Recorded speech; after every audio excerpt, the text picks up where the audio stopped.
Hi.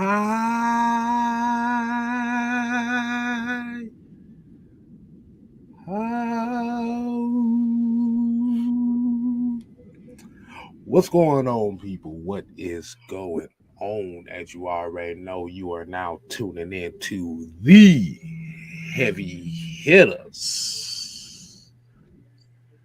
Let's go.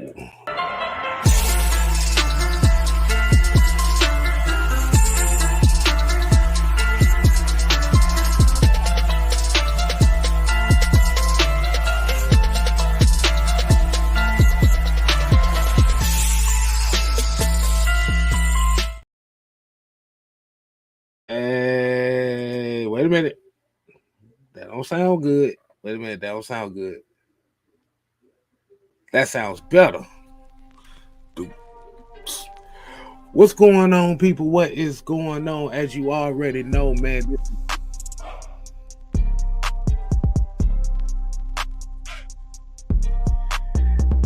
and it feels good to be whole again because, as you already know, the Heavy Hitters is in the building. Once again, I am your host, the sixth man, K Styles in the building, aka K Styles villain. And the disappearing act that's on my left side is Senator Palpatine, Mad Mike Sports. And within this crazy bunch, you need a minister to calm before the storm. Mr. Jew 2K Jew Talk.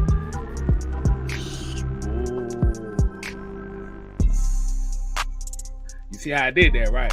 You see how I switched it up a little bit, right? You like that?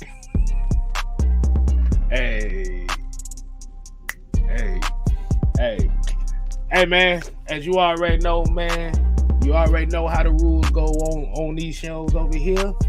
The members get the first roll call of the show. And let me go ahead and go through this chat right now. Hold on, let me get this $2 super chat out the way from Lee85. We definitely appreciate you on the $2. Hey, man, he said 2023, 2024 is all year, man. Appreciate the love, man. Let's go ahead and get these members out the way. We got Big Ant in the building, ATL. Big Ant, AFN, you already know what the deal is. Appreciate you tuning in. We got Andrew G in the building. And we got Michael Walker. Not that Michael Walker. But Michael Walker. We got another member in the building, Mr. Eric Mack. What it do, player, homie? Appreciate the love. We got Mr. Game Bread Monk. Hey, all love, man. Appreciate you tuning in with us. Hey, D. Coleman. If I can bring the name up. This is one of our gangsters over here, man. This is one of our player partners. Definitely appreciate the love. Hey, man, we got a lot of members in here today, man. We appreciate everybody. All right, so let's go ahead and get into the regular roll call. We got Mr. Fred Butts in the building. We got Joseph Thornton. We got Falk Fan 88. Rashawn Thomas. The King 83.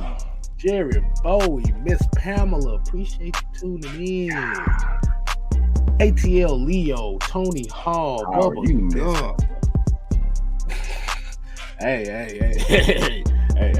better behave over there, Mike.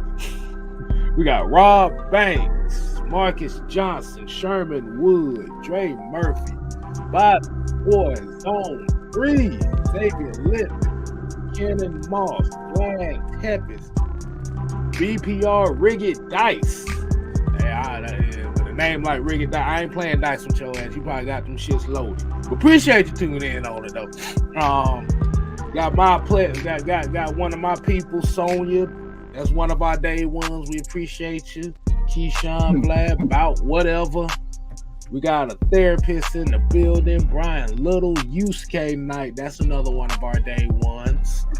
Nathan Floyd, Red Swarm, Terrence Holmes, Ephraim Jones. That's another day one. T Boogie. We got Live Oak in the building, Georgia, Texas boy.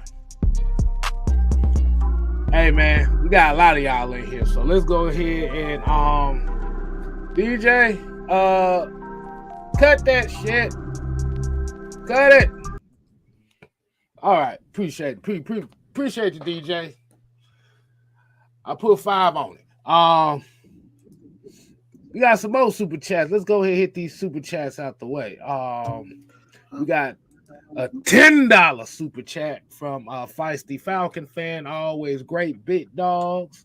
Definitely appreciate that.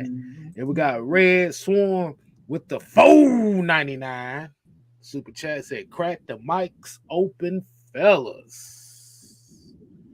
All right, so let's go ahead and get right into the show tonight. Now, as y'all already know, it feels good to be whole.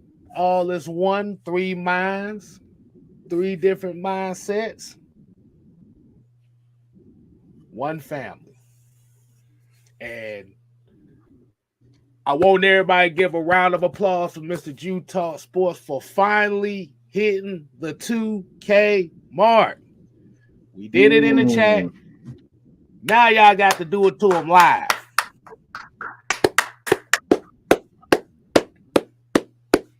Yeah. Yes, sir. I want y'all to put some fire in the chat for Jew. We ain't going until I see some fire. Cause you already know. We about to bring the heat tonight. Let's see. There you go. There you go. Right now, your new nickname is gonna be Jew 2K. But before we go ahead and get started with some foolishness, let's get some Atlanta Falcons news out the way. And as we already know, Calais Campbell said, Atlanta, here I come. Now, Jew, I'm gonna let you go ahead and run point on this. I'm gonna let everybody know how you feel about this and what can it do to these Falcons. The floor is yours. You're muted. Mic check 1 2 1 2. Is this thing on? You was good. I was about to say, damn boy, you got so much congratulations. Your damn mic went off. Hey, I'm excited about this one, y'all. Campbell. I see everybody like roofing the spaz. Hey, look, I talked about it last week. Checkmate. When you playing chess, you know you say check. You setting up everything. You setting up your opponent. Hey, Terry Fontenot. Hey, Pim Paul Terry. Is that what you call him? K-Style? Pim Paul Terry. I told you. Hey, he back at it again, man. When I seen it at work, I was like, yo, this is the piece that I've been waiting for. The Atlanta Falcons public service announcement, everybody. The Falcons got a defense, y'all. We finally got a defensive line, a rotation of guys, and we haven't even hit the draft yet. So I was smiling from ear to ear. I'm like, I know Grady Jarrett's somewhere smiling right now. Wherever he at on vacation on some island, I know he's smiling right now, cheesing. Because I was at work cheesing. Like, when it came through, I'm like, we got Calais Campbell? Oh, yeah. Yeah, it's about to get real in Atlanta. It's about to get real. This 1-year deal, this was that missing piece I was talking about. Now you got literally a rotation of guys. You got Grady. You got David Onyemata. You got Eddie Goldman if he decides to play. Not counting if you go in the draft and you bring in a Jalen Carter. Like we can literally say we got the best defensive line easily in the NFC South. But just in general, I think this Falcons team, and I said it last week, this is going to be a top 10 Falcons defense. It's going to be a top 10 defense. The way that they built this defense, and you still got 9 picks in the draft, if I'm not mistaken. So right. I love what they did in the draft. Now we see why the name that everybody, is forbidden on our channel, Lamar Jackson. Now you see why they didn't go out and get Lamar Jackson, because of the moves you see that Terry Fontenot in the front office has made. These moves that we've made are critical for this season and for this Atlanta Falcons defense. You've seen that they actually had a plan. They listened to Grady Jarrett last year. What do you do when you got a great player like a Grady Jarrett that believed in the organization, that re-signed when we was at our lowest of lows? You go out and bring in help. This man said at the end of last season, I'm frustrated. Everybody talking about, well, what if we don't have a winning season this year? Like, do you think Grady's going to one out? I don't think he's going to one out, because he see that this team pretty much went all in on the defense. Like in this free agency, if you guys look at the guys we've signed on the offensive side, other than like Jonnu Smith, the guys that we're bringing in is like 1-year deals. They're small deals. Majority of the money that we've spent has been on the defensive side of the ball. Jesse Bates, David Onyemata. Those were the big splash. Like those were the actual big splashes really been on the defensive side of the ball. We've seen all of the money really going to the defensive side of the ball, which for years in our last regime, what did we continuously neglect? Defense. The defensive side of the ball. We neglected it. And this year we're seeing, y'all know what I preach on my channel. I've been preaching it since I had my channel for 3 years. The trenches. You went out and spent the money on Chris Lindstrom coming back. You gave Caleb McGarrett his money. They're telling you that we value the trenches. I said last season, during the season, when you value something, that's where your money's at. They putting their money where their mouth is. We're not just saying no more that we value the trenches. They spent the money to go out and build the trenches. You're seeing when you spend $100 million on an offensive tackle, an offensive guard, that shows it makes him the highest paid guard in the league. That shows that you value your offensive line. When you pay Caleb McGarrett the money that you paid him to keep him here and keep that offensive line solidified, they're building this team the correct way. I always say you build from front to back. It starts on both sides of your line. You look at the Philadelphia Eagles last year, where are they the strongest at? Their offensive line and their defensive line. That's what got them to the Super Bowl. It wasn't just Jalen Hurts. It was that defensive line and that offensive line that pretty much was the tone setters for that team. And you've seen this year, I keep saying it. I said it last week, and I'm gonna cut it here, fellas, because I know you guys want to get in here. Desmond Ridder, I talked about it last week. You want to, help a young quarterback, get him a running game, build an offensive line, get him a solid defense. The quality teams that continuously win and are set up to win years to come are teams that build in the trenches. You can always find your quarterback. You can always find your skill position players.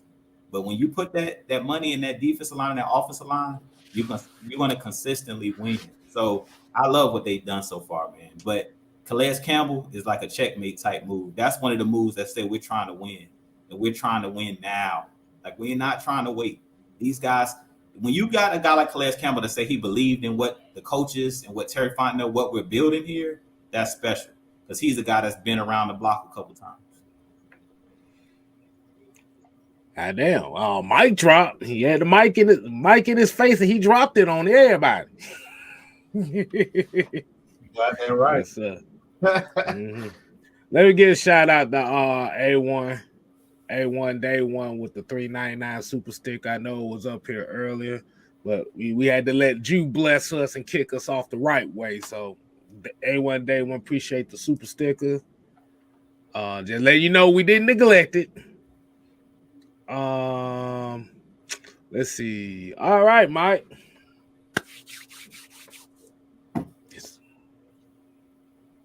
Bless the people.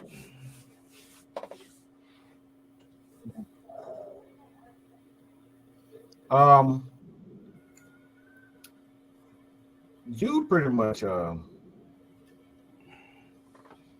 hit a home run with it. I mean, I can probably, best I can do is hit a triple with it. I wanted to run Acuna that thing, but run around the bases with it a little bit, show off, do a little hand gestures like my boy. But I want this to be highlighted because I think a lot of ladies will understand this. Is that it's not that the guy buys you things. It's not that the guy, he can cook, he can clean, he's respectful, he take care of the family.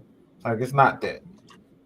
One of the things that women value most is they know for sure that you're going to do everything possible, and there's absolutely no doubt in their mind that you have their best interests at heart.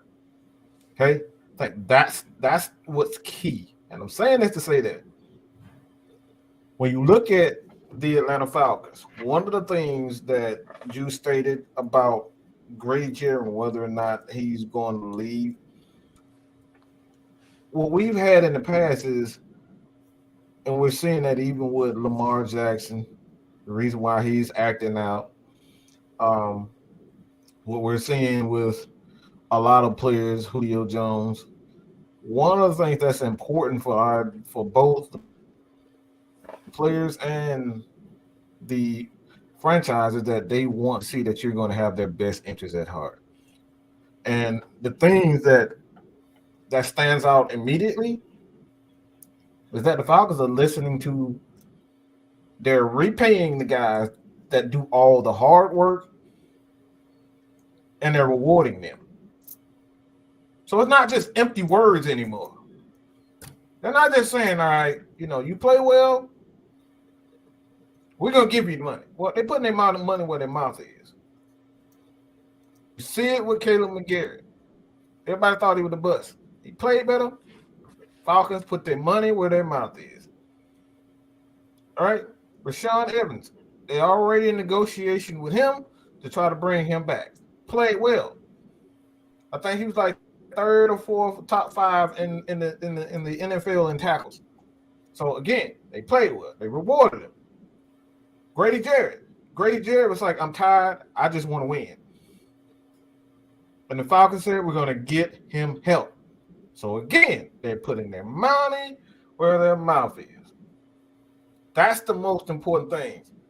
And for me, I think that's when you really, truly start to gain the trust of the players behind you. Even with CP, got to throw CP name in there.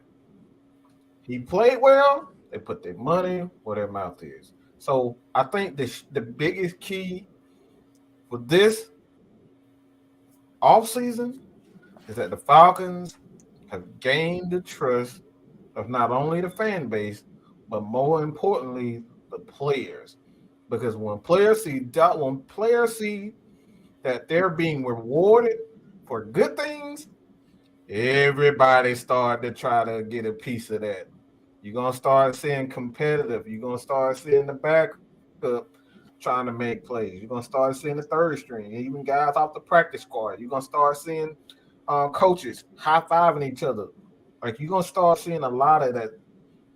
And I think that's the key thing towards, for this offseason is that the Falcons have gained the trust from the players.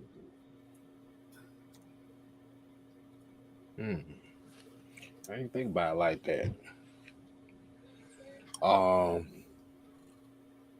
Like I said, definitely shouts out to what they're building and what they're building for this team. Not as a right now, but as a midterm plan and a long-term plan. Now, when we talk about Calais Campbell, it is most likely a short-term plan with him. But like you said, the one thing he does bring is he brings another piece of experience as far as leadership in the locker room. So a lot of Falcon fans don't expect him to be Saxonville Calais Campbell because this ain't gonna be him. But what we're expecting, what are our expectations when it comes to him is, like you said, the one thing that this Falcons team lacked last year was a lot of it veterans all over the board, especially on defense. Defense, they kind of had to ride the wave with a lot of young guys. And as you've seen with this offseason so far, and I put it in my community chat.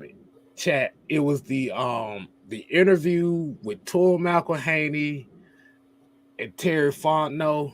And the one thing that he said that he did value is he valued bringing guys that know they got a job to do, guys that have experience, and guys that have leadership intangibles. Because you think about it. Yes, it gives a great running mate to Grady Jarrett. But you also look at it like this. Now you got Taquan Graham to learn to take under his wing. You got Timmy Horn to take under his wing. Hell, you got Onyemata. Well, hell, Grady Jarrett too. Everybody go under his wing. Calais Campbell is kind of one of those no-nonsense type of defensive linemen. He's kind of a throwback if you really want to think about it. And not only will it help those guys, as Juice says, you have to shore up the front. Now the guys behind him know that they got a dog in front of them. 15, 20 plays. On average, maybe 17 plays a game. Stand up, put your big ass arms up, and knock passes down. We gonna pay him to be Serge Ibaka in this bitch. That's all I gotta say on that. But like I said, and Calais Campbell made the key thing. He said what a lot of these players said. They are liking and they are believing in what the program is here in Atlanta. Remember, there's that word again. Program. That's all I gotta say.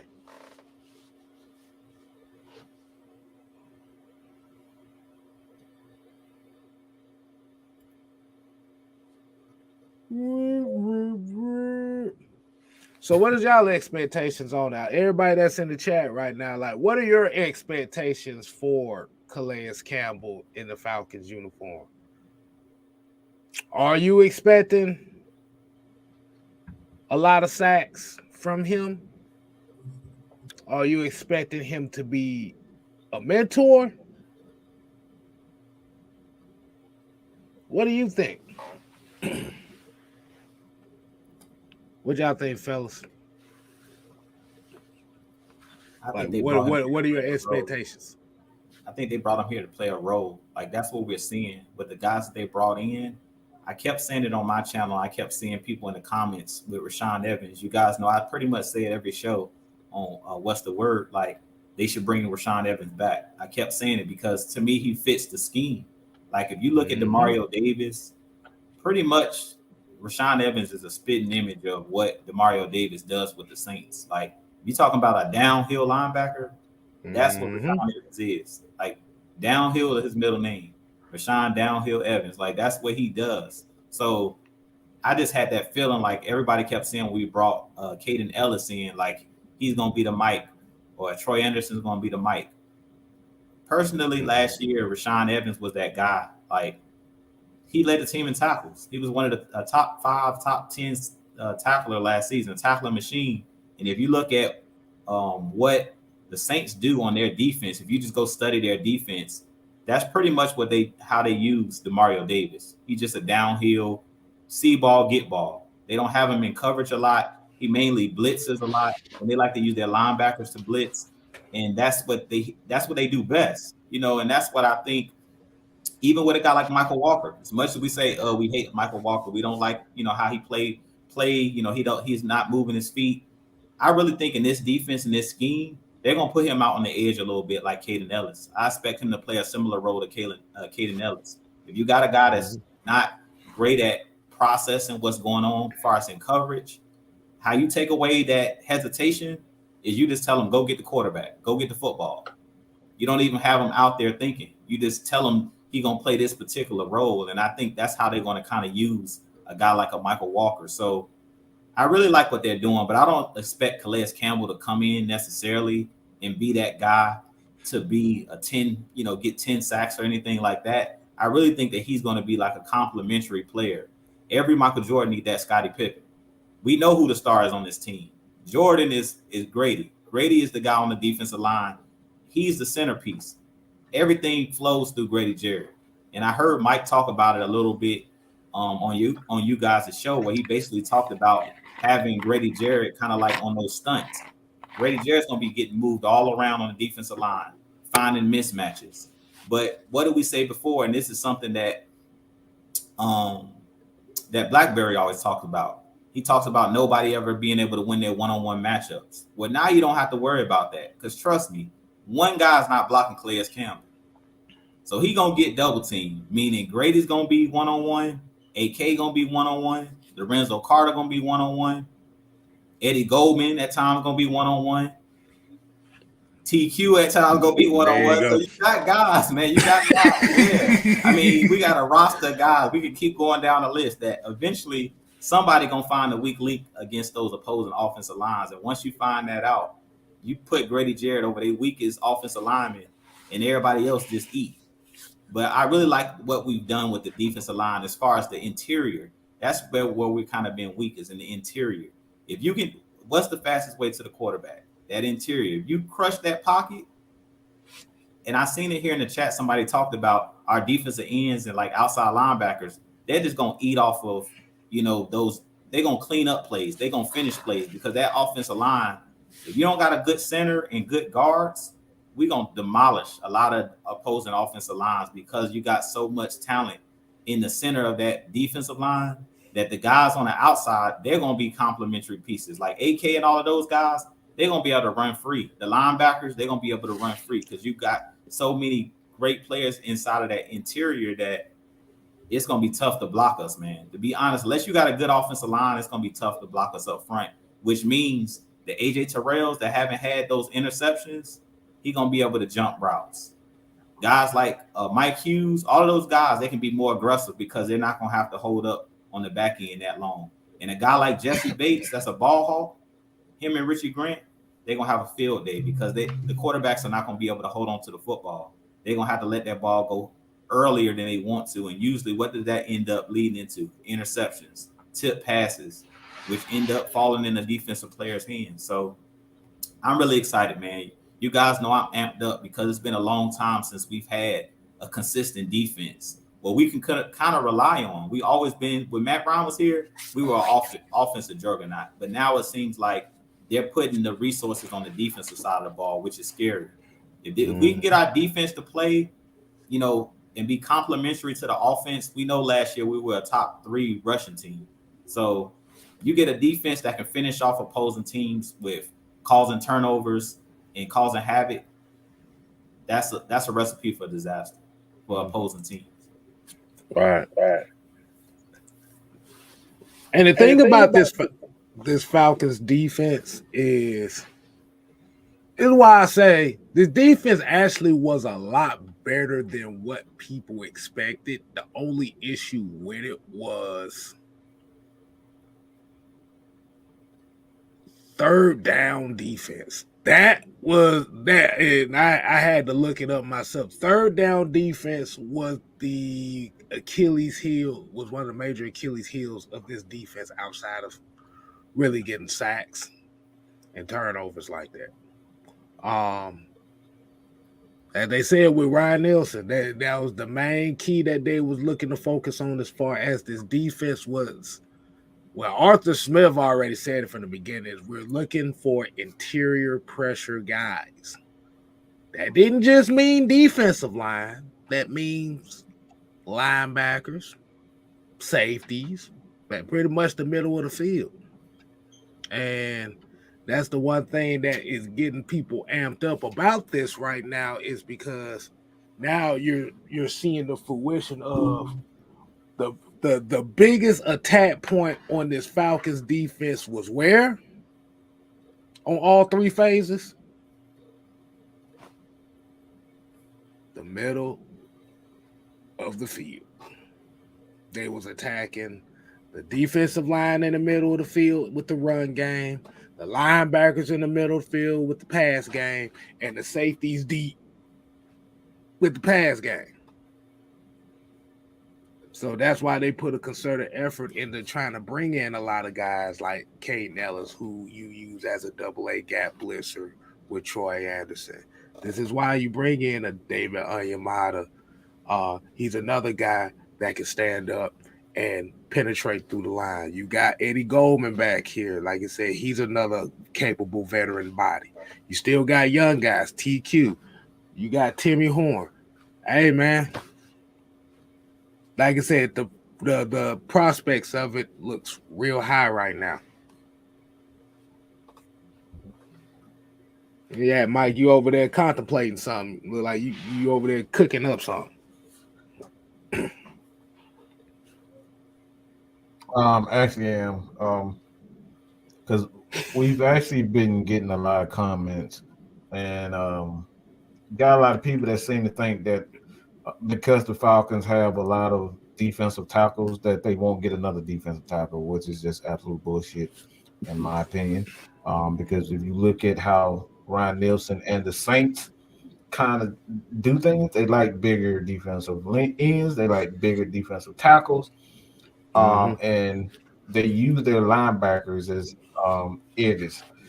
So guys like Caden Ellis, a guy who's a downhill linebacker. He likes to get after the quarterback. He likes to blitz. He likes to take on offensive linemen.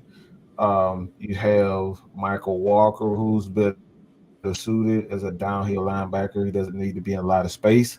And then you have Ed Kitty, who's essentially the same as those guys. So when you look at the dynamics of the linebackers and the edges for the Atlanta Falcons, the Falcons already have everything that they need on the edges. And a lot of people just don't think that because obviously they just don't know the scheme.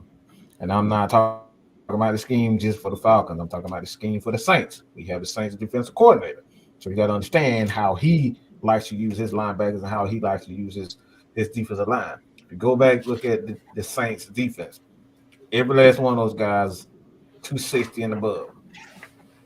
Every last one of their defensive linemen were 260 and above. Davenport, Cam Jordan, so they like bigger defensive linemen. So to say that the Falcons are not, they're out of the Jalen Carter sweepstakes, and not just Jalen Carter. You know, guys like what's his name, Kansas. He's another guy that you can think about drafting as an edge, and a guy that you can put in the 3-tech. You know, the kind of the guy next to Grady, or the guy that's gonna supersede Grady whenever he decides to hang it up. He got a long way to go. I'm just saying, it's like he'd be the next guy in line or be beside Grady. But the idea that the Falcons are going to pass on the defensive tackle, I think the Falcons want to be more physical. And I think that's the way it should be at this point, because if you look at one of the things that really destroyed Philadelphia Eagles in the playoffs in the Super Bowl is because essentially the Chiefs pretty much destroyed their edges.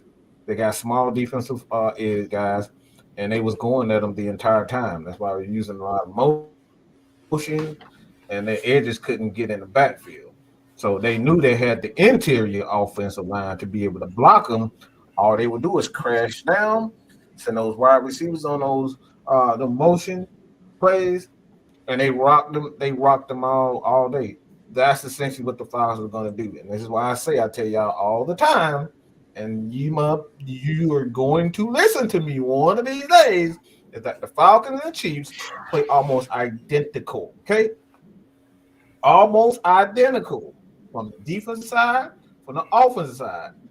Their philosophies are incredibly similar. Okay, look at how they do it. The only difference is we just don't have a Patrick Mahomes. The Falcons are going to the West Coast offense.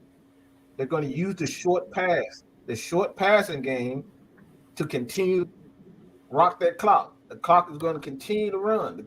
That's what the Falcons are doing. So they're not just going to be a running based team. They're going to use the pass game. You saw it towards the end of the year where they were using a lot of screens with their wide receivers, use a lot of tight end screens, wide receiver screens, and then they had Tyler Algier coming out of the backfield, catching passes with Desmond Ritter. So the Falcons are going to be an offense where they're going to use every asset, a defense, every asset to make sure they control their clock and they get, they be able to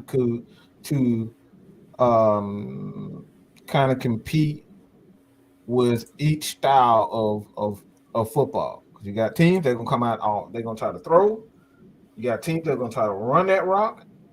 And we now have the personnel that we, no matter what teams try to do this, we got the personnel to do it. And before we didn't have that.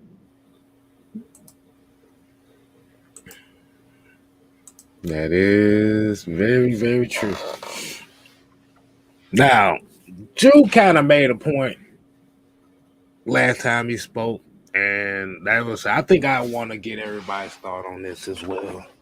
I'll let Mike, you run point on this one.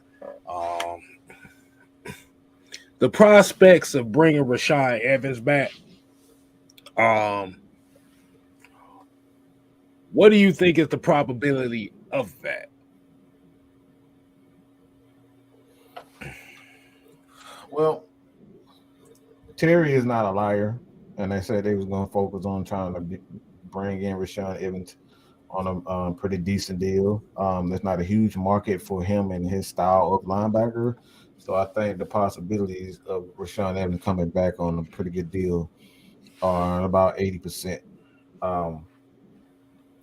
I think I think, to be honest, I think he's the perfect guy for this defense. Because you still don't want, until he shows that he's capable of being the guy. Troy Anderson can't be trusted. All right, can't be 100% trusted. I'll say that.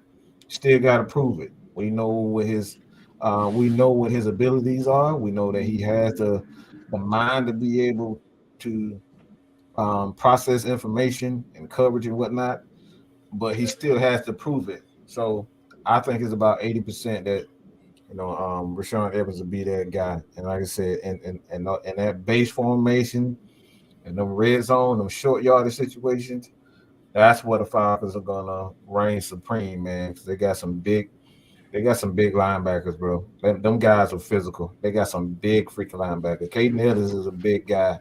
Troy Anderson is a big guy, and then you couple that with a Rashaan Evans in that middle, you paying him about $4 or $5 million. Man, y'all better watch them knees, bro. Y'all better get iced up and watch them knees, because them boys gonna look. They gonna bring the heat, man. They gonna bring the heat.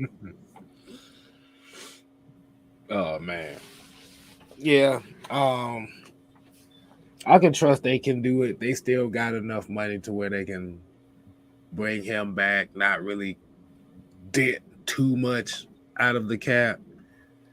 Just, as we already know, kind of at this point, they just pretty much trying to decide what the hell, like, pretty much what's going to be the terms as far as Rashaan Evans. But I would love to see him back. Like you said, give Troy Anderson one more year to kind of be kind of like that off linebacker, or like, because honestly, we really don't know what defense. I don't even think they really have a defensive base. They just gonna be like, hey, motherfucker, just get your ass out there and just go just make sure nobody get past that certain point on the defense. So, hey, yeah, I'm confident Rashaan Evans will be back. But let's see, because out of your interior linebackers, that gives you Troy Anderson, possible Rashaan Evans. I think they still might have Michael Walker as kind of like a backup middle linebacker. I haven't read the quote. We don't know what the full extent of depth chart is.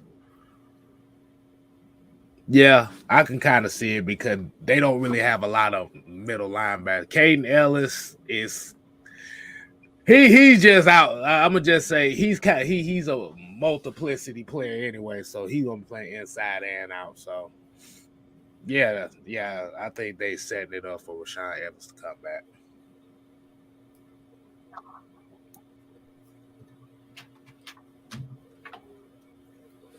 All right, let's see. Getting a few of these comments right quick. I guess this is a good question that we can answer here. Everybody get a standpoint on this. Do you think they go edge rusher or corner in the first round? You want to take that one, G, first? Yeah, this is a tough one because we're building that defensive line. They're doing a good job of building the defensive line, but you guys know I'm biased.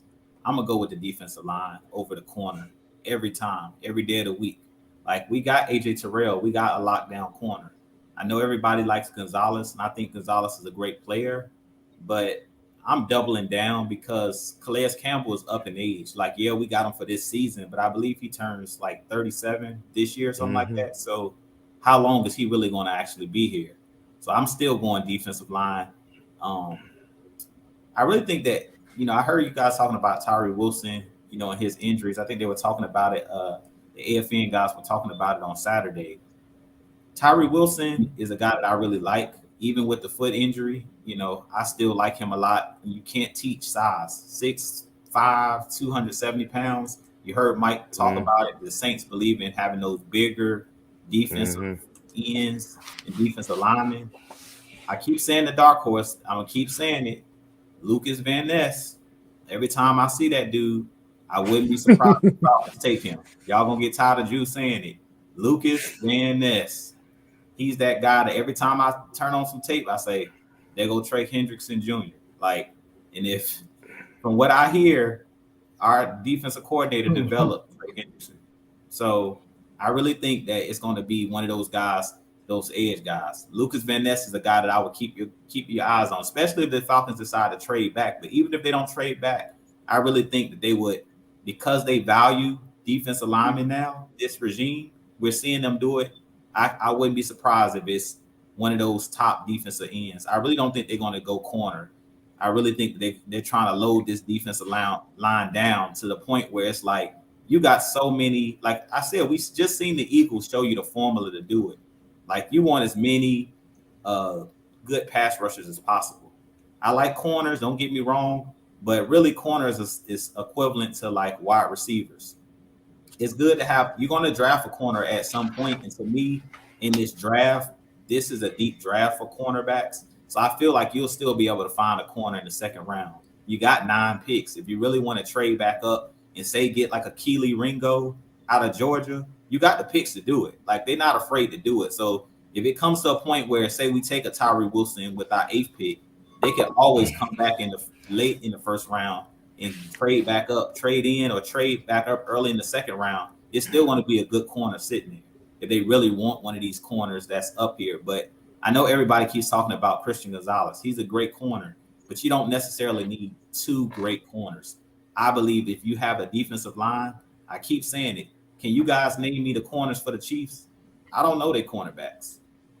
I know they gave us one of their corners, and that motherfucker couldn't stay healthy. So yeah, like I can't name the corners. They done won 2 Super Bowls. If you ask me who in their secondary, I can't name their corners. I can't name that. I know they had Ladarius Sneed at one point, but I don't even think he's on the team. It was a rookie they had too, like Jalen something. Yeah, the only reason I remember McDuffie. McDuffie is another guy that they took out of Washington last year. And he was a rookie. It was another one. I don't want to say it was Jalen Taylor. How do I forget that name? Because I always drafted him in my mock draft last year. How the hell I forget that name that quick? Okay, whatever. But I can't name their corners. That's my point. They just won a Super Bowl. Jalen Watson. Okay. Yeah. They don't have no star. Like I don't think nobody's saying that they got a top 10 corner over there in their secondary. So I know at one point they did have a Honey Badger playing safety when they first Pat Mahomes won his first Super Bowl. But this last season, they just got average corners. But they got, you can name a defensive lineman. I can name Frank Clark. I can name big D tackle. Yeah, Jones. Chris I can name Jones. those guys. They took last George year. Kalafis. Yeah, George Kalafis. I can name the, the front seven. Bolton, Nick Bolton. To me, he was the MVP. I know they gave it to Pat Mahomes, but Nick Bolton pretty much turned that game on his head. Returned that fumble for a touchdown. He had actually 2 returns for a touchdown, but they called the second one back. But he was all over the place. To me, Nick Bolton was one of the guys that changed the game. So I believe go front 7. I'm taking the defensive end over corner. That's my long answer. Defensive end. Man, you do got to make a good point with Calais, being up there. We don't know what his stock gonna look like after this season. Eddie Goldman's kind of the same way. You don't know if they gonna stick around with Timmy Horn after this year neither. I can see where you're going with that.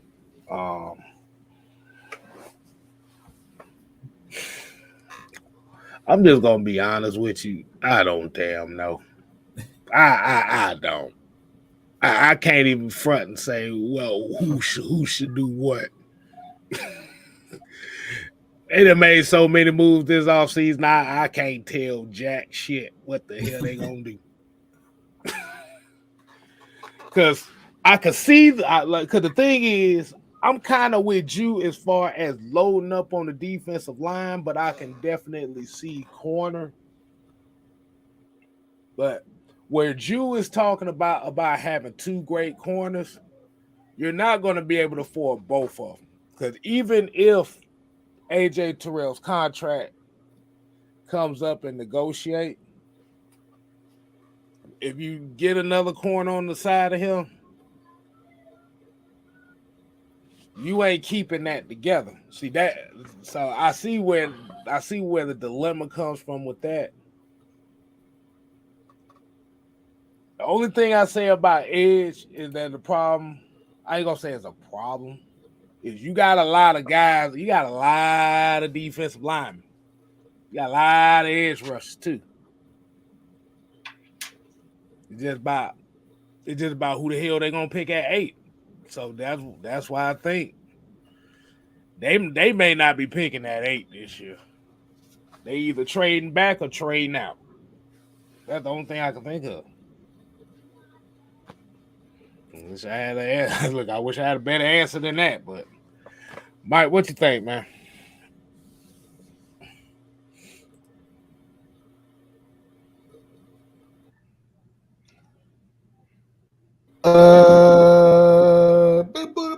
Booty rocking everywhere. Booty. Nah. I think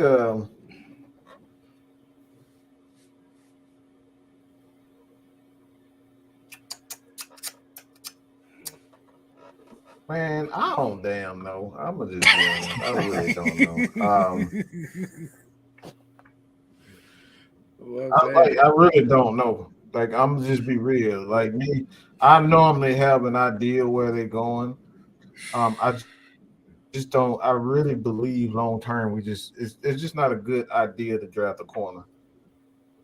I just don't think long term financially it's wise to draft a corner in the first round, because you're hoping that guys like Jake Matthews end up retiring, and then you can use his money, or you're hoping that Grady Jarrett somehow slows down so you can use some of his money, or you're hoping that guys don't turn into superstar defensive ends and stuff like that, and then you end up having to pay them. Yeah. So you're hoping for a lot to go right if you draft the corner right there. And like I said, I think if you have one lockdown corner who's healthy, doesn't have any injury issues, that's more than enough, because what you can do, you can leave him on the island and you just double whenever the guy you feel the need that he needs help. So I think there's no need for a second elite corner. I think that's just, you. Like I said, you're playing Russian roulette if you draft Gonzalez. And like I said, I really do think he's going to be a terrific corner. But it's almost like the Jets already put themselves in a position where they're going to be fucked in the future because the corner damn, what's his name? But he's gonna have about $250 million the way he keep playing. He gonna get, he about to get paid. He already a diva. He up here wearing damn gold necklace like he prime time or something. Like dude already shit. Like hot sauce. Like he already flashing. So you know he ain't thinking about nothing other than money. So they already doomed as far as he is concerned. So I'm not these corners they just like these wide receivers. They some divas, bro. And you got two elite corners like that, man. That's a dangerous game that you playing as a GM. It really is because you're gonna be paying a lot of money for corners that are average. And we already saw what that does when you pay average corners money. Okay, Mr. Robert Alford. Okay. Just saying. You ain't just say that. So I'm not. You ain't just bring that up. I'm not drafting no damn. Okay. Yeah, I did say that. Okay. Am I Shanae was? Shanae? Yeah. Oh Lord. Okay. I used to be able to do. I used to be able to mimic that real well. I can't do it no more. But it's just very. Like I say, it's just very interesting. It's just gonna be a very interesting draft because it's so many different scenarios and so many players. And like you said, and they done hit so many needs this offseason. It's almost like they telling us that they may possibly move out this first round. Not necessarily just bet. They may move out this first round in general. Like I said, I don't know. Like Mike and Jew called. They called wide receiver. They called Drake London last year. They don't damn know right now. Just say I call Lucas Van Ness. So Lucas Van Ness he got Luca Van Ness. He got Luca Van Ness. I don't damn know. Mike don't damn know. We'll figure something out before the draft. I just say that. But yeah. So definitely, shouts out to Calais Campbell. Shouts out to this program, as they like to use. They use, like I said, they use this word a lot. Shouts out to this program that we call the Atlanta Falcons for doing what they need to do. Which kind of leads to the next thing. Man, I saw it. I'm gonna put a highlight on it just because. I'll put a highlight on it. I know I just can't stop. Yeah, oh man. I better stop saying Lucas Van Ness. My wife talking about Luther Van. Oh my God. Yeah, that's why I saw looking like, wait a minute, hold on, wait. And then I saw that like, oh yeah. Shout out to Teacher Red. She gives us homework too. So yeah. Hold on, I'm trying to type something right quick. All right. Okay, add that. So I want to get into this topic right here. Like I said, we probably ain't gonna be on too much longer, maybe hopefully by another 20 minutes. But I kind of want to get into this topic right here as Jew. We've already seen all this stuff go down. If anybody caught the live earlier with Blackberry Lorex. You make sure you go subscribe to him and check that out. It's also on AFN as well. And we kind of had an interesting discussion, and this is going to be kind of the continuation of it. This is probably going to be the more tame version of it because y'all got kind of like the angry rant side of it. We're going to give you a more tame. Here you go. Atlanta Falcons are public enemy number 1. Do you believe that now because of this offseason and a certain move that they did not make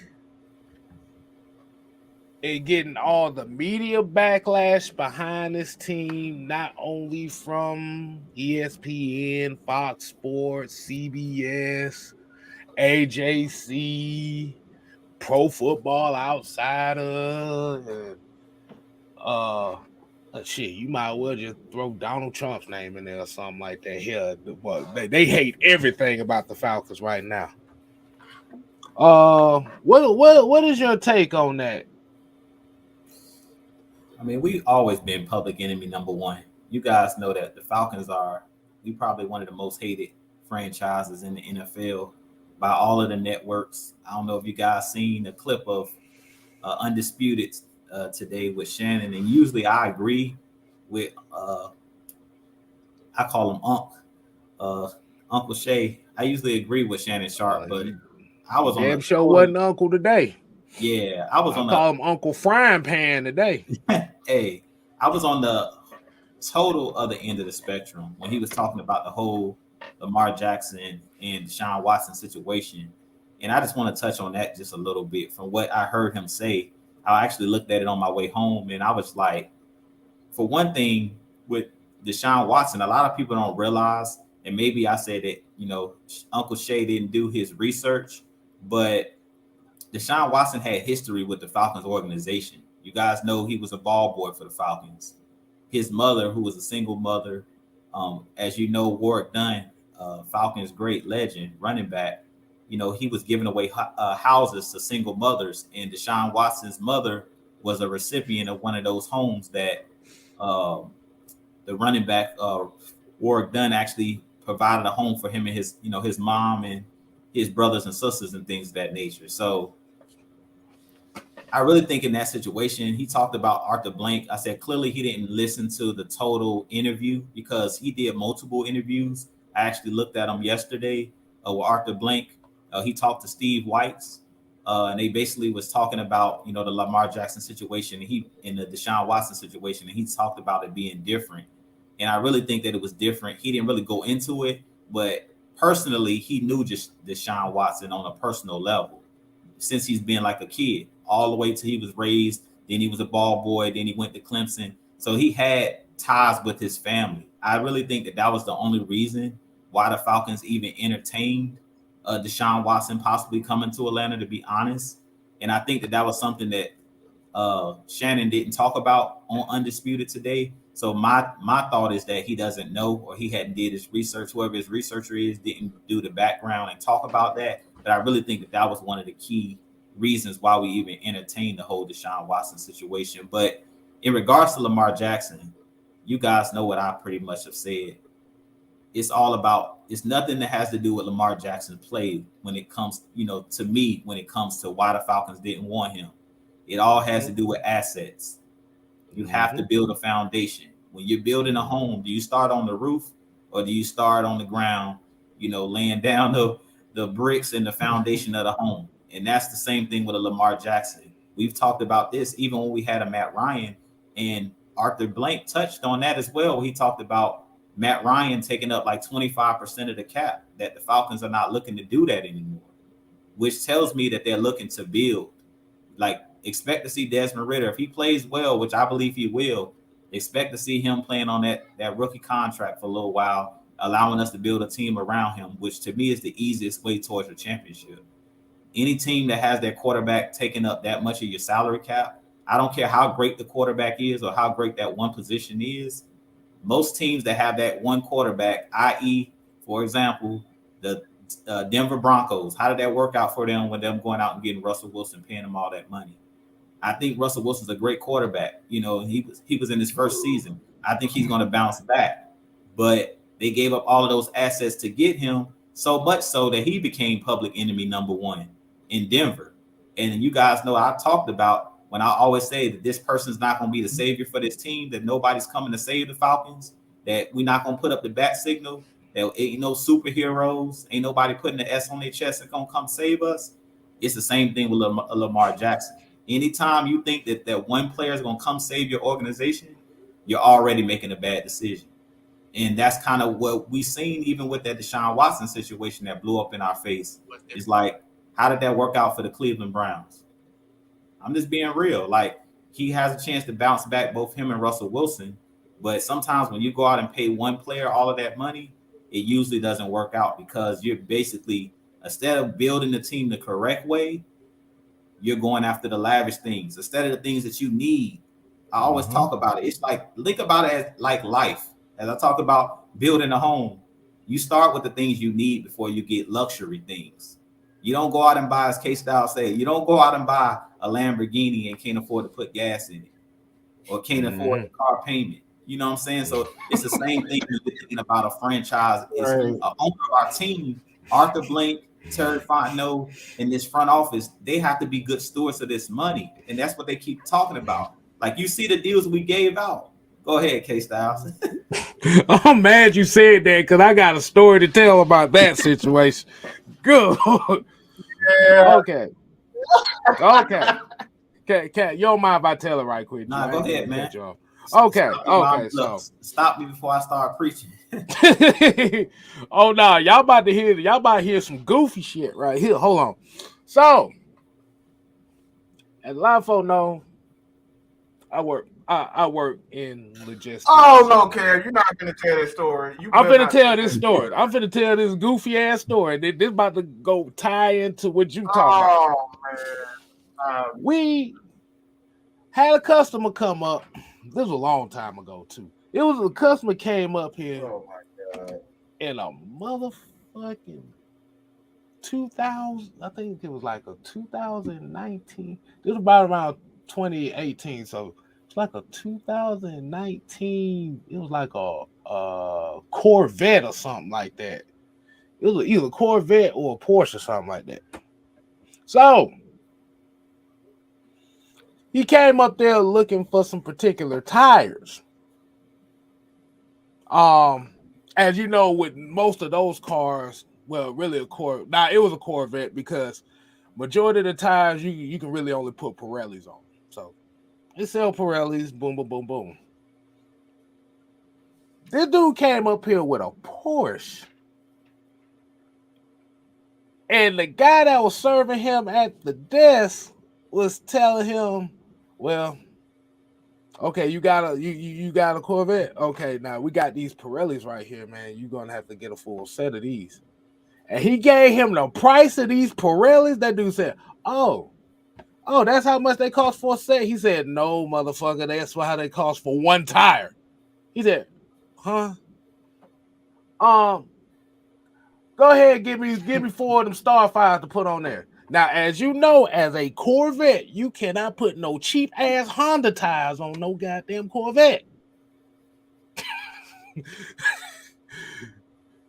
So we sold it to him anyway. Nah, I'm just kidding. No, the hell we did. We told that motherfucker, bro, nah, nope. Go on somewhere. We ain't about to be no responsible for you. I'm about to say you get them Honda tires and put it on that Corvette. Them shit gonna blow out as soon as you leave the damn lot.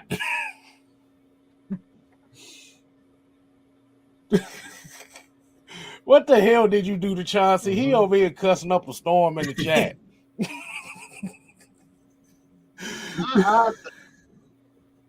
I know that. Hold on. All right, I see. Oh Lord. I think we looking like no. This ain't my fault. I don't know. I guess because you the biggest name out of everybody. I guess that's how I go. I didn't want to get that out the way, Jude. Because when you said a Lamborghini became put gas in it, but I had to tell that story. I had to get that off my chest.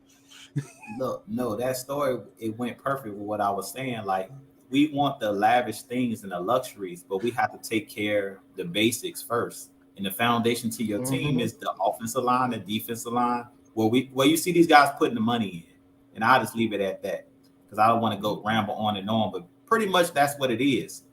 I don't even have to go into Lamar Jackson. Like the other night, y'all pretty much broke it down, talking about his stats and throwing the ball and this and that. It don't got nothing to do with none of that. I would keep it simple. If they would have asked me as the owner, if I were the owner of the Falcons, and they say, why y'all not going after him? Because it doesn't make financial sense. Period. It has nothing to do with his play. As everybody keeps saying, you hear all the owners say he's a great player. He's a great player. You can't take nothing from the kid. You can't take nothing from him. But at the end of the day, does it make financial sense? Is he worth the risk? The assets that you're going to have to give up. Assets are very important. Are you going to give up the assets, not only the draft capital, but you're going to have to pay him that money that's going to affect your salary cap. We just came out of salary cap hell. Like we literally just got rid of Julio Jones' contract. We literally just got from under Matt Ryan's contract. We literally just had the biggest cap hit in NFL history. So going out and doing the same thing over again, what is that called, fellas? Is that insanity, doing the same thing over again, expecting a different result? That's insanity. So that's how I would have broke it down. Do you guys want us to do what we just did? We had a great quarterback. Matt Ryan is a great quarterback. What did that get us having a great quarterback, but no defense and no pieces around him, only a great offense? We still don't have no hardware. We still single waiting for that ring. That's it. We still the bridesmaid. We still ain't been married yet. We still ain't got that ring. So at the end of the day, I don't care how great Lamar Jackson is. I don't care how great one player is. At the end of the day, it's about the Falcons. Not about Lamar Jackson, not about one player. It's about the team. How many times we say that when Matt Ryan was here? Everybody wanted to blame Matt Ryan. We used to always say, it's a team sport. I understand Matt Ryan may have did this. Matt Ryan may have not did that. But it's about the team. So that's the biggest issue. And that's why I really haven't even done any more videos necessarily about Lamar, because it's like at this point, when you start digging deeper and deeper, then fans make you want to get into it when it comes to his play. And to me, it has nothing to do with his play. It all goes back to financial sense. That's all that matters to me. Does it make financial sense? And can you win? Those are my two questions. That's the questions I always ask. I'm glad you said that, Jude, because I got a few quotes right now. I made sure. Look, I didn't mean to save these, but they came in handy. And this kind of what Jude was talking about on what the issue really is with a lot of these teams. 49ers head coach Mike Shanahan, Kyle Shanahan, he typed in the wrong guy. That she typed in the wrong. Shouts out to Sarah Ellison on Twitter. She typed in the wrong damn Shanahan on this one. But today, 49ers head coach Kyle Shanahan, we got 3 quarterbacks. We pretty good right now. Buccaneers head coach Todd Bowles, we know it's time for us to get under the cap, and he makes a lot of money. Boom. Colts Cokehead Jim Irsay said, as an owner, I do not believe in fully guaranteed contracts. When you have a rookie quarterback, it gives you the opportunity to build a franchise for the first 3 or 4 years. And that is coming from Jim Irsay of all people. Falcons owner Arthur Blank. Looking at it objectively, I say there's some concerns over how long he can play in his style of game, hopefully a long time, but he's missed 5-6 games each of the last 2 years. Each game counts a lot in our business. Panthers GM Scott Fitterer, he's a great option, a real explosive option, but we're focused on more of the draft picks at this point. Dan Campbell, Lamar's a heck of talent, but man, we got a quarterback, and thank God we got one, so we good. Past owner Robert Kraft, that's Bill Belichick's decision. That is the most funniest. That's the funniest answer I saw. And this is what made me say, that's Bill Belichick's damn decision. Jets GM Joe Douglas, it would be disingenuous and negotiating in bad faith if we went down the path. Right now, we have our plan.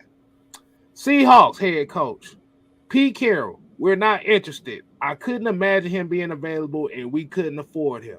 Commanders GM Matthew Mayow. For us right now, we're moving forward with Sam Howell, Jacoby Brissett.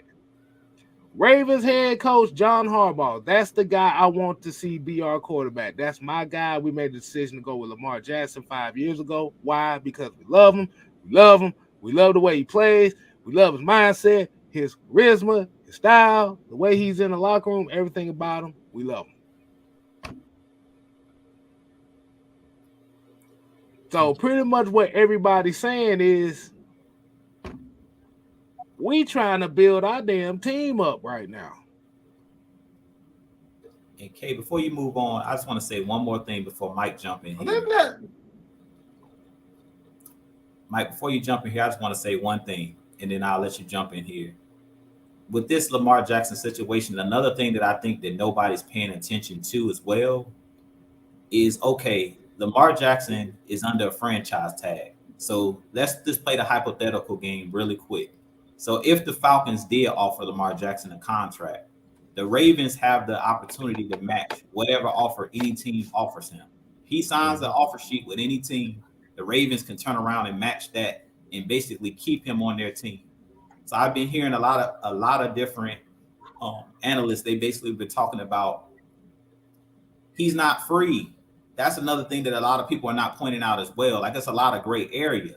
And what people are not paying attention to, say the Falcons did go after Lamar Jackson. We put our targets on him. He was the guy that we was going to go after.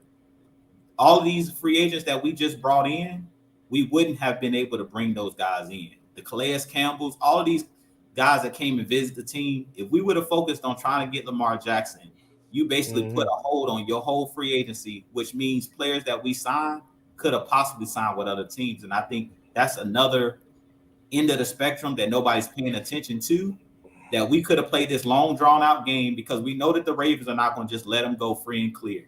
We know that the reason they're doing this is to make a point. This was a point to Lamar Jackson. You want to play hardball? Okay, go out there and see if a team is going to offer you more than we offered you. They know good and well at any point. It's the same thing that happened with us with Deshaun Watson, who the Texans basically had under contract, and they could trade him wherever they wanted to. He wasn't a free agent. The same situation here is the Falcons. If you're smart, what person waits? We can't wait. In free agency, we didn't have time to sit here and wait for one player, and we trying to bring in and build our team. Right. That's another thing that I think nobody pays attention to. Yeah. Because if you're in a situation where you're trying to build up and you're trying to establish something, you can't wait on people. You can't wait on certain players. You have to think about it in this. Here's another thing a lot of people are not thinking about as well. Maybe these guys just want to build their own legacy.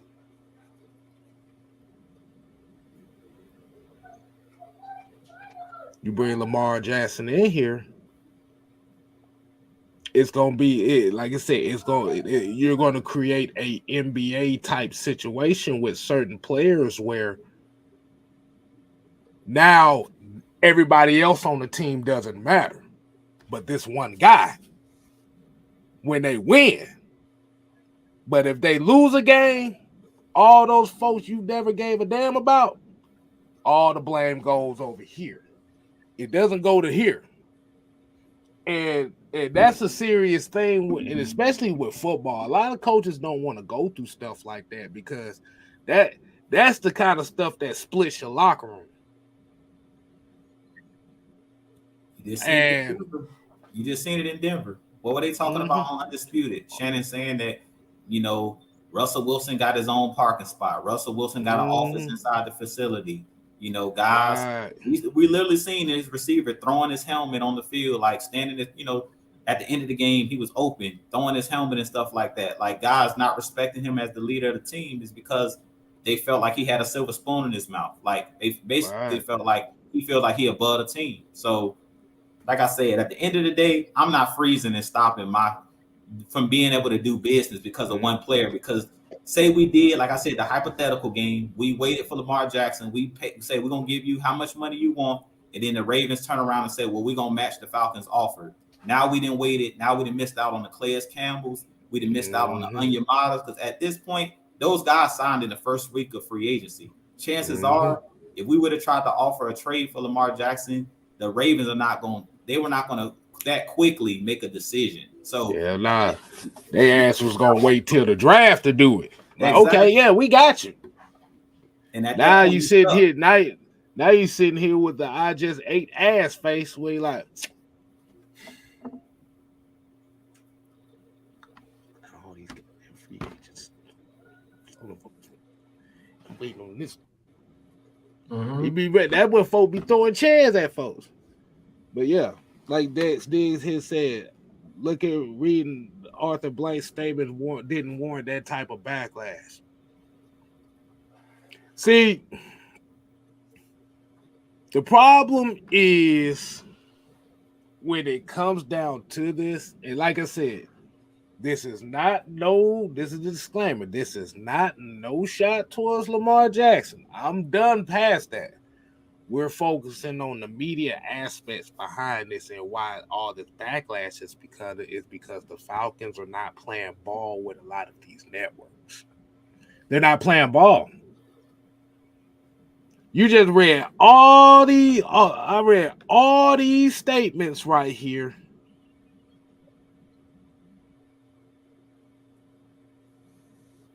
Hell, he showed more concern about him missing his health than really everybody else.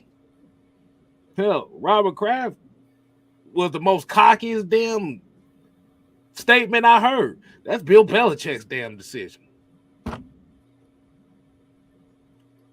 I just counted 1, 2, 3, 4, 5, 6, 7, 8, 9, 10, 11 teams. But the Atlanta Falcons, like I said, the NFL, the sports media has to paint somebody a villain. They have to paint somebody a villain. Why not Atlanta? We've been trying to push this deal to happen since last year. Midway last year, to be honest with you. And they still ain't playing ball. This is why we say Pimpaw is strolling them streets. Because they showing a lot of these networks why you care about us now. This is what we're talking about. This is the most media coverage the Falcons have had since 2005. You know when that was the last time they had this much media coverage.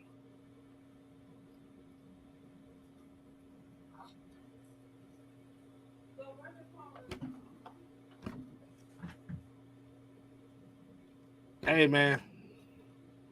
Oh, boy. Hold on. Let me get this super chat out the way right quick.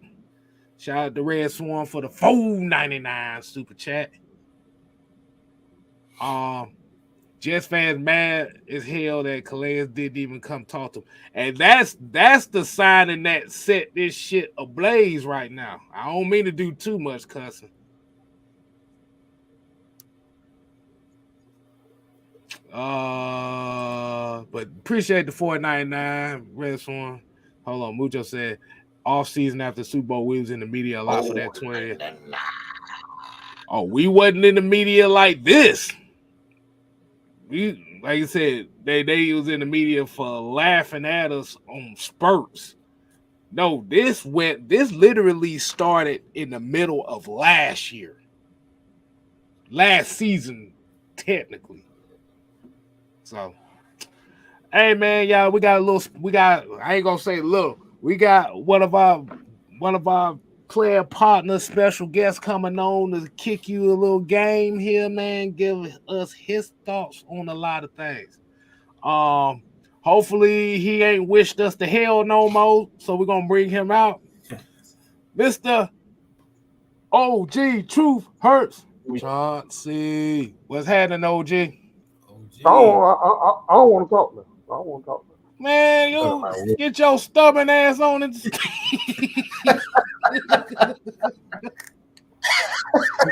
That man done condemned all us to hell, and now he just Mike J-Town. What's going on, OG? How you doing, man? OG. Man, it's a brothers. How y'all doing, man? We good, man. What about you? Man, I'm living on the high hog right now as a Falcons fan. I'm trying to figure out. OG Big Sam and myself, we had to do a little education and a little counseling earlier. You know, right now a lot of Falcons fans need grief counseling, and we're just here to assist them. But other than that, man, I just feel highly favored right now to be a Falcons fan. Now, can I go into OG True First mode?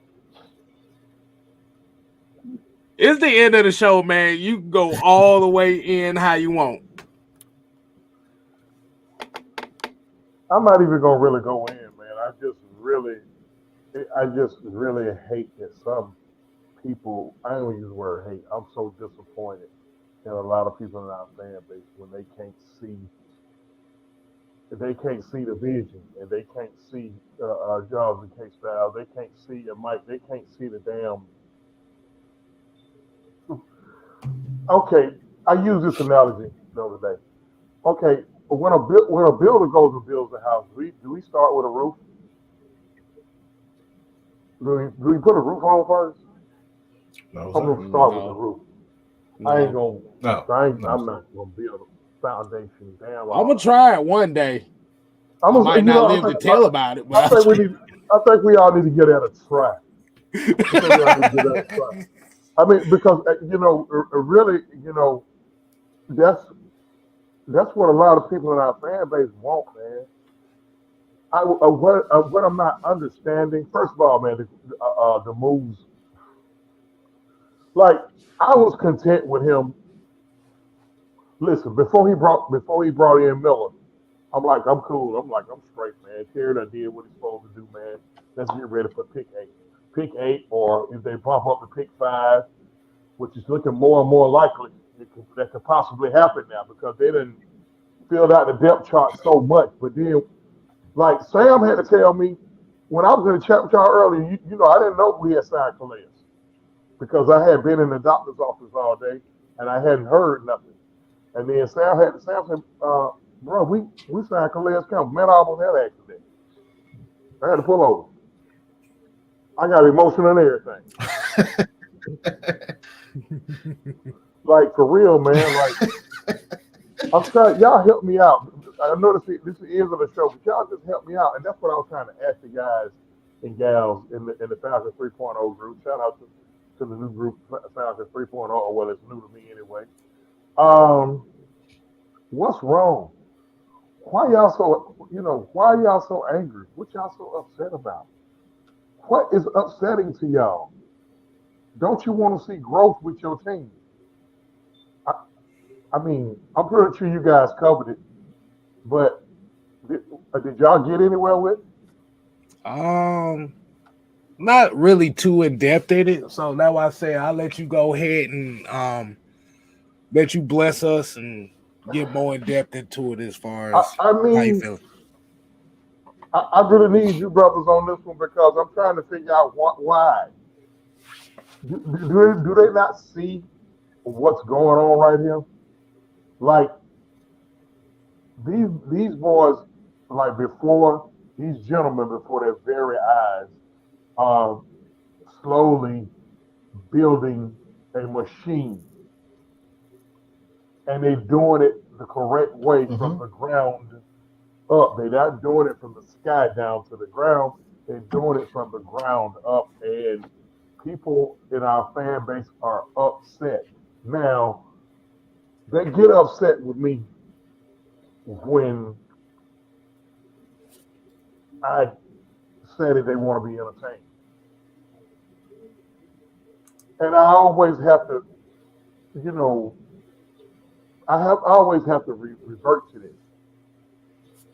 If I want entertainment, tonight is Wednesday night. Wednesday night is the night to go to the Blue Flame out there on Bankhead.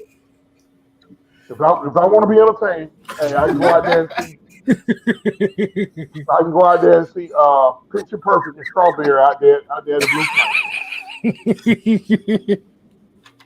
Just make sure I come in there with my pocket straight. If I want to be entertained, I can go over there in Hateville to the Uptown Comedy Corner. They tell hella jokes over there. If I want to be entertained, I can take my grandkids to the fucking circus on Saturday. If I want to be entertained, I can take a nice little shooby-doo smelling good to the movies, man. Right now, what's going to be entertaining me is moving the chain. First down, touchdown.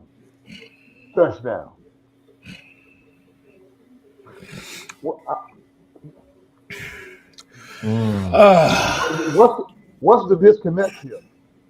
What's the disconnect? I know y'all ain't got no brain cells trying to talk to these folks because y'all got way more patience than me. Trust me. Let me ask you a question, OG. Go ahead.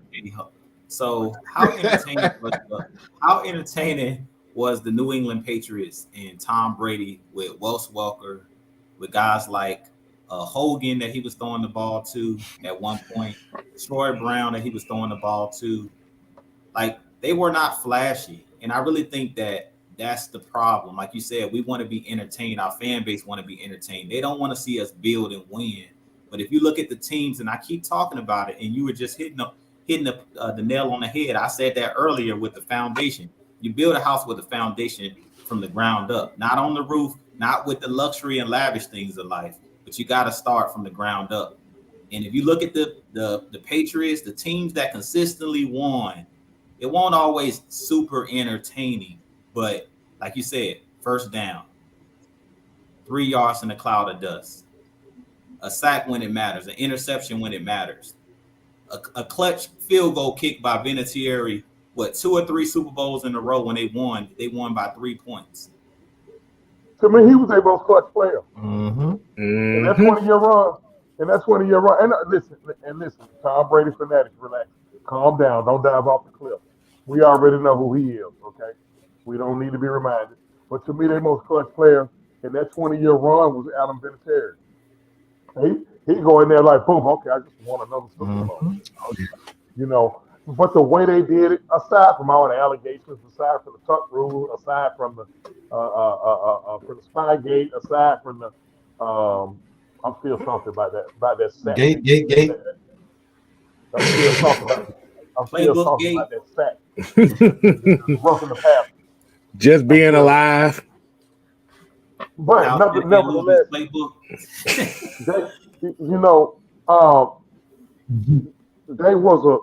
was a machine, bro. To me, that's the greatest dynasty not named the New York Yankees in all of sports ever. The way they did it, they gave us 6 champion titles in 20 years, and somebody might say, "Oh, that's just 6 titles." I tell you what. Show me somebody else with that type of run, not named the Boston Celtics, or the 50s and the 60s, or the Chicago Bulls, of course.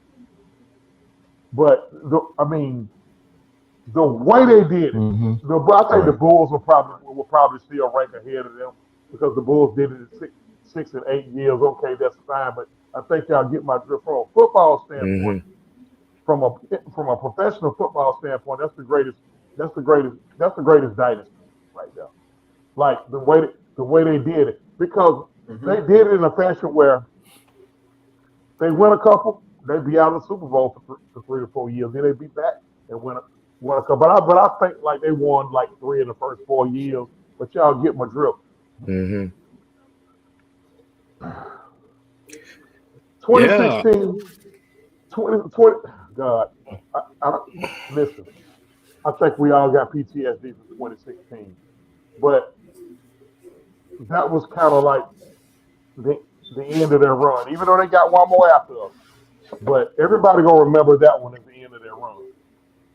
But the way they did it, Belichick built his team, brothers and sisters.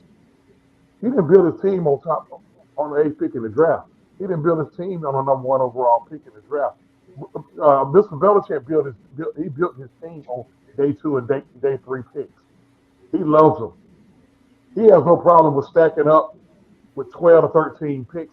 And like just last year, this man drove in his car to was it in Chattanooga, Tennessee? Chattanooga, yeah. And looked at some no-name offensive guard. Cole Strange. Strange.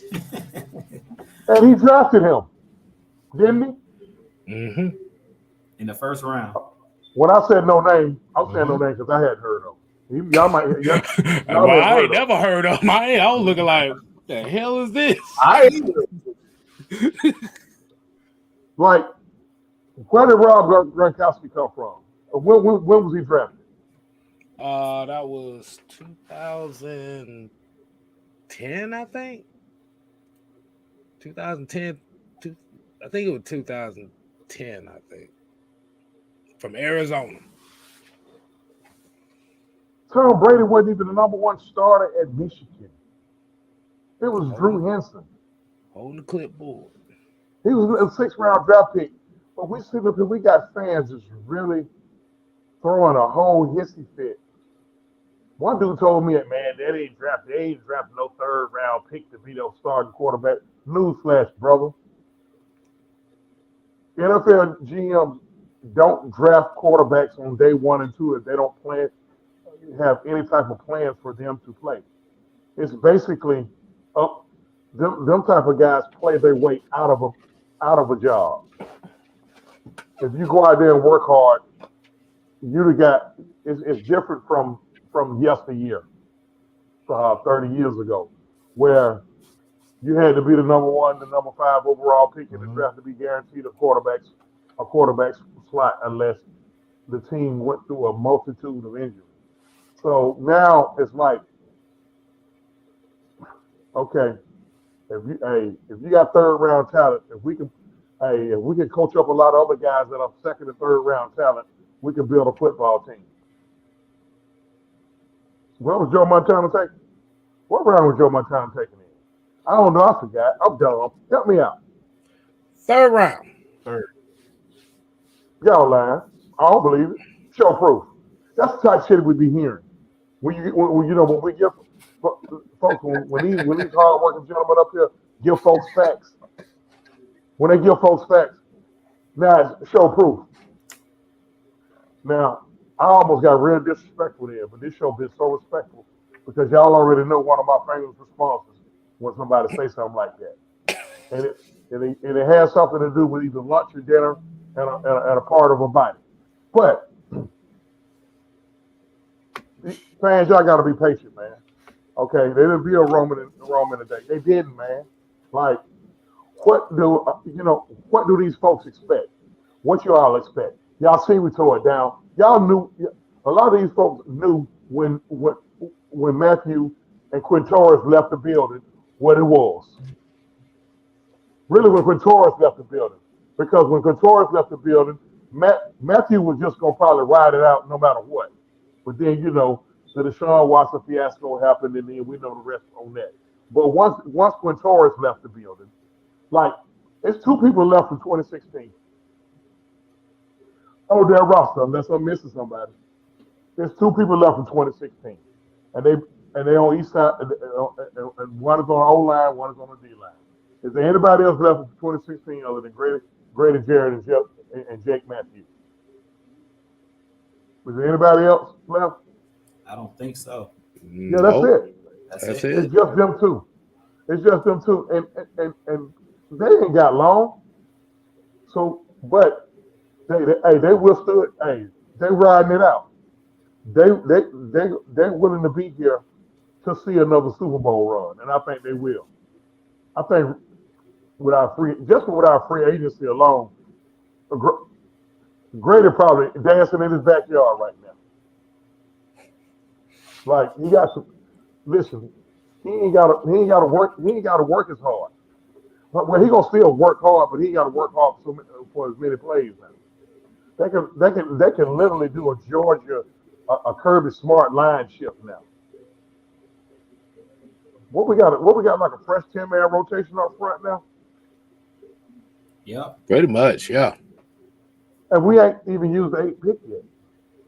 Right. Interesting. We ain't used the 8th pick yet. Oh boy, I'm curious. Now I'm real curious as of how we gonna go with pick 8, man. I'm real curious. Hey, I have no idea now. That's what we said, boy. We like Jew had an idea of Lucas Van Ness. I'm like, bro, I don't have a damn clue. He plays at where he plays. Yeah. Oh, Iowa. That's the is he a guard or a center? He's a defensive end. Edge rusher. Defensive end. Okay, I'm getting my work.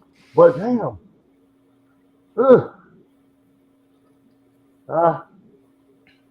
Look, at this point, hey, what can I say? Terry, he doesn't like fill out our team. He don't fill out our team. He doesn't address the part that a lot of GMs have a problem addressing. He did it in reverse. He filled out the depth chart first. How about that? So when I hear somebody complain about Scotty Miller, I really want to hit him with a Ric Flair chop to the damn throat. Like, bro, you complaining about Scotty Miller? We're complaining about Scotty. Look, man, I had somebody a couple days ago ran me a whole riot act about the emergency quarterback on our team.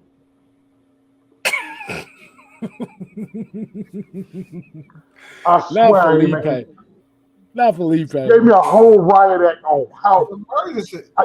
Listen, the dude actually told me. Y'all know this dude, but I'm gonna show enough respect now to put him on blast on here. The dude actually said to me that he is a wasted roster spot. Could somebody with any type of clue explain to me how a guy that can do 4 things, whether he do those 4 things well or not, on a fucking football field, is a wasted roster spot? Please somebody tell me that. How can a guy who could line up at tight end, at least attempt to throw a block, at least attempt to catch the ball, right, be on special teams, for the special teams on both sides, and then if this happens in a game, really goes into concussion protocol. Heineke tears his ACL. Logan Woodside just got the shits. We still got a guy who can go out there and take snaps. If nothing else, just run an RPO for the rest of the damn game. We lose 42-6, but he can at least do that. What are we talking about? Why are we complaining about that? And the dude probably makes just a little bit more than me. I don't get it. Small brain thinking, man. Like, oh boy. Well, I'm glad you said that, OG. The issue is what does Lamar Jackson represent? What does Atlanta represent? And what does that happen when you put the two together? You want me to be blunt? Hey, man, you be as blunt as you want.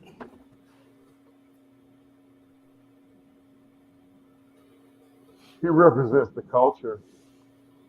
We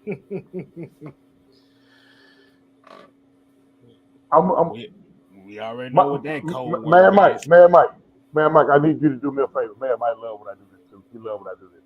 Man, Mike, I want you to do me a favor. I want you to look in your pocket. Your right pocket. No, I don't, because I know what you about to do. But I just want you to Just peep. Oh, damn it. I'll do it. All right. Okay. Stay silent. Go ahead. In your pocket, have you found any fucks to give about culture? Hold on. No, I don't see nothing in here about culture. Man, I don't give a damn if we got. Man, I don't give a damn if we got Grand Wizard Tony out there on the edge blocking in left tackle. Right. As long as he keeps his personal beliefs outside that locker room, boy, you better leave my guy. Hey, you better leave my damn my RB1 through that hole. God damn, Man, bro, that's a problem. Can't about no damn I gave myself a goddamn wedgie trying to find the fuck to give. Shit. Why we ain't putting all this pressure on the Braves about culture? And they just a year and a half removed from a ticker tape parade. Why we ain't putting all this all this pressure on the Atlanta United about culture? And they inside of 5 years of winning it. But here you got the two teams in this city who ain't won jack shit. It's all about culture, man. I'm not gonna say it. Yeah. We gonna keep it. We gonna keep it on the on the feng shui side. We're gonna keep it on the feng shui. I am. I just got on probation. I just got on probation. I did like a 6-month probation. Maggie and Mike put me. I just took my ankle bracelet. Out. Yeah, Maggie and Mike had me on house arrest, so I'm gonna keep it. I'm gonna keep it. You know, keep it in the road. Okay. You know. So. See, he is right, y'all. Yeah. All right. So kind of answering your question, OG. The problem is when you're looking at what the Atlanta Falcons needs are in the public perception of it, it always comes down to stars, selling tickets, media coverage, asses in seats, free lap dances at Magic City, whatever, stuff like that. It's about having an air of relevancy as far as being talked about in a public light. And when they look at said guy, they look at him as a meal ticket in a region in a sport that is king in Georgia, because we already know Georgia is a football state. When Michael Vick was the quarterback here, this is the same exact light they had on him. You're a cash cow to us. Go out there and run. Get us some highlights, and we'll make money off of it. See, but the problem is now with the Falcons is this regime has shown that they don't care what nobody thinks about them. And just because they don't give a damn what nobody thinks about them, in 3 years, you went from one of the worst cap teams in the league to one of the most cap teams in the league in a 3-year span. That's unbelievable. That's unheard of. Right. And you had literally had to destroy the foundation of what your team was built on from the previous 8 to 10 years. While being competitive. Add that too in there. Right. At the same time. That's wow, being competitive. I'm gonna tell you what I think. Really, what the issue is.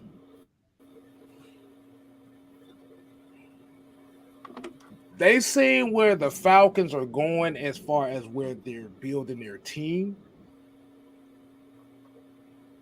And the reality of it is, the guy that they're pushing, they know he doesn't have much time left. So what's the best way to make this guy stay at this level and try to push this guy to this level where he makes money? You put him on a team that's up and coming in a city that is up and coming. Terry and Arthur ain't falling for it. And this is why they're upset. This is why they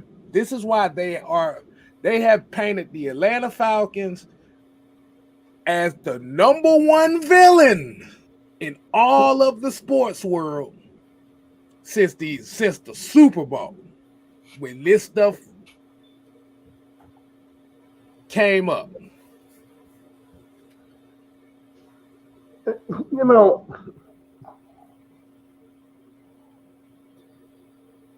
can anybody on this panel say that we were a quarterback away? Hell no. No. I look at these 5 to 7 franchises that's a quarterback away. One of those franchises came out, 72 hours ago and said, no, we're not going to pursue Lamar Jackson because that means we'll be negotiating in bad faith. New York Jets. No outrage for them. Mm-hmm. But because we said, no, we never really was fucking with him. Y'all just said we were. Now, our Lamont Sanford fan base. I'll wait for it. You got a dumbest motherfucker. God almighty. Hey, try. It's embarrassing how dumb our fans is. They around here throwing all these fits. Like I seen a whole dude threw a whole fit. He wrote it took me about 30 minutes to read what he wrote on Facebook. I'm like, damn, in that case, you should just call me. I'm like, bro, we was never fucking with him. And guess what, people? Who cares what happened last year? They was all in on Deshaun Watson. So what? This year, they don't want Lamar Jackson for whatever reason. This year is different. I don't care about last year. Of course, they was going to listen to Deshaun Watson, a guy who's a freaking ball boy for Jim Mora. Man, stop it. He's from Gainesville, Georgia.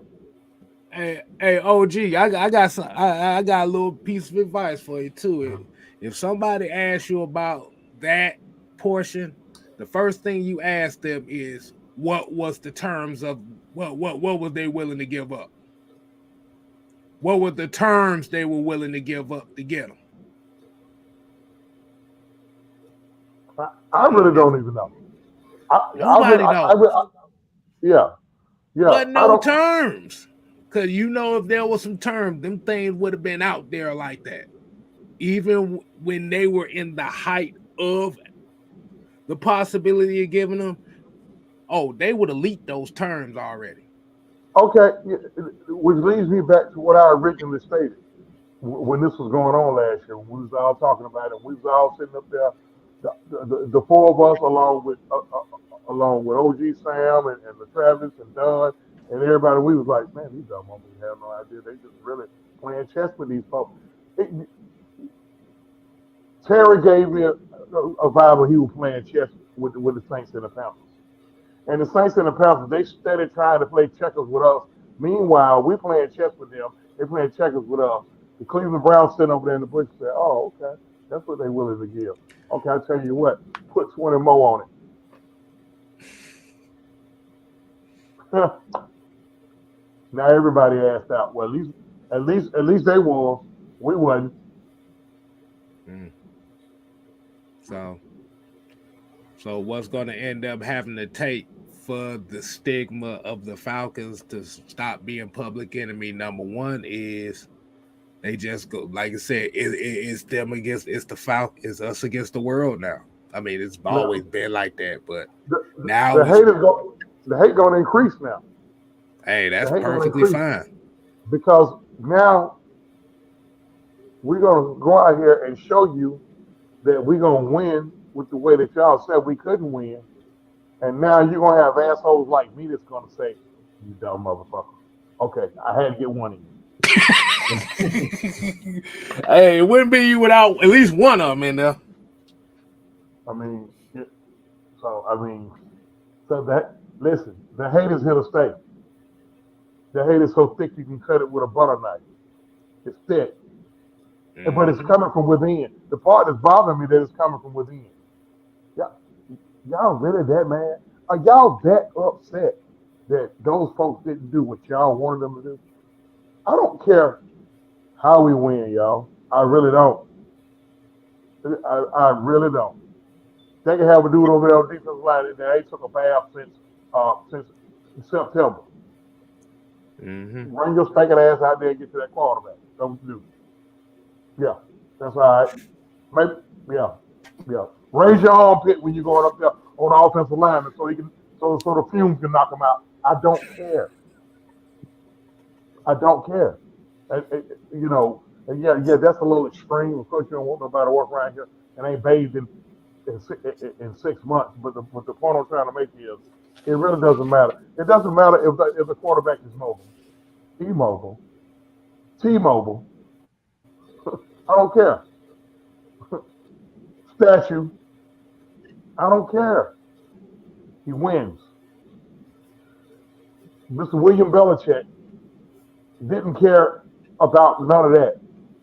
His quarterback went in there and won football games, and he didn't trick off too many.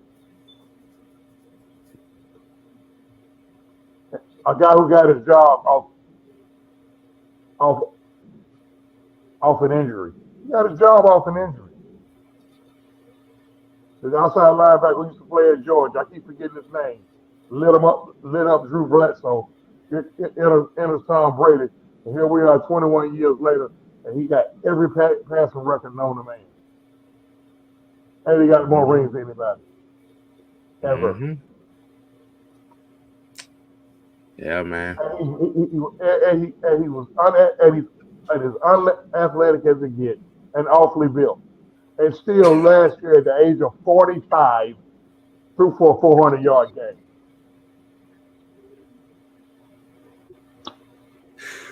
Hey, man. Hey, man, at the end of the day, it's not our job to understand. It's not our job to care. Like you said, I'm at the point right now where they're going to watch anyway. So, hey, how man, about that? Like I said, let them keep on speaking. Because at the end of the day, the A got something to say. It's played on the field. That sounds to me. That statement was made 27 years ago. Well, the South got something to say. The South got something to say. That statement was made 27 years ago. In this case, the A got something to say. And they ain't doing it your way. So, you can either watch it or you don't have to watch it. The choice is yours. But at the end of the day, they doing what they don't give a damn what none of us thinks. They really don't. So they really don't. That's why I always tell her. That's why I tell all these fans, I'm like, y'all sit here and y'all go at us, the other fans who don't agree with y'all. But hey, all of you guys and gals out there, and I'm gonna make this suggestion again. All you guys and gals out there who spend all this money on merchandise, got the Falcons flag over me. I got on my Falcons Dollar General slippers. season tickets, paying for the parking, all that. And, hey, all y'all who spending all y'all money, complain to the folks who you spending your money with and see how far you get. See if you can get all the Blake cell phone number. See if you can get his email address. See if you can DM Terry Crondo. I wouldn't suggest DMing Arthur Smith. He gonna definitely tell you what you don't want to hear. Tell it to them. See how far you get. What you'll do, you'll sit here and go back and forth with us and call you a complete and total Lamont Sanford. When these folks have already indirectly told you what they want to do. Those folks ain't lied to us yet since they came in the door back in 2021. Back for the season of 2021. They ain't lied to us yet. At least I ain't heard one. Maybe y'all have, but I haven't. They got upset. Listen, they got upset with Arthur Smith because when they asked Arthur Smith about co-signing off for Desmond Ritter, and what is his favorite phrase? And he says it so eloquently and arrogantly. Hey, look, we're not gonna paint ourselves in the corner here. How many times y'all heard him say that? We're not gonna paint ourselves in the corner. You got mad at him for that. You didn't like how he said it. Now you're a fake tough guy. Wait a minute, hold on. Just 10 minutes ago, he was just spoiled, rich, billionaire's kid. Now because you don't like how he said something, he's a fake tough guy. Somebody please take that. I'll shut up. Let's go ahead and wind it down.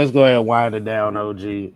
Man, so like I said, we definitely appreciate everybody tuning in, man. We definitely, hey, man, OG, go ahead and plug yourself right quick before we get up on out of here. OG Truth Hurts on Twitter, Instagram, Government Name Chauncey M. King on Facebook. Got my own channel right now. I've changed it to Truth TV. That's the number 2 RUTH.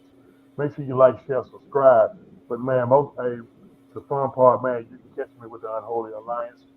Shout out to the fellas, man. Shout out to Mad Mike. Shout out to the 6-man K-Style, Brother Jay right here. Hey, I always seek and speak the truth, whole truth, and nothing but the truth. Fellas, y'all get us up out of here. Hey, man, and on that note, man, what we always say, we always got the stats, facts, and the truth. So make sure you go ahead and subscribe to Mad Mike Sports, Utah Sports, 6-man K-Styles. Like I said, OG Truth Hurts down here. So until next time, people, we ain't here to play. We here to stay. Oh, yeah. You ain't got to go home. Gotta get the heck up out of here. But you can't go to the Blue Flame on Wednesday night. Hey. Oh, my God, man. I am the 6-man, so lemon pepper wing. Oh, that's Magic City on Monday night. Oh, my bad. That's why I said go to Magic City. My bad.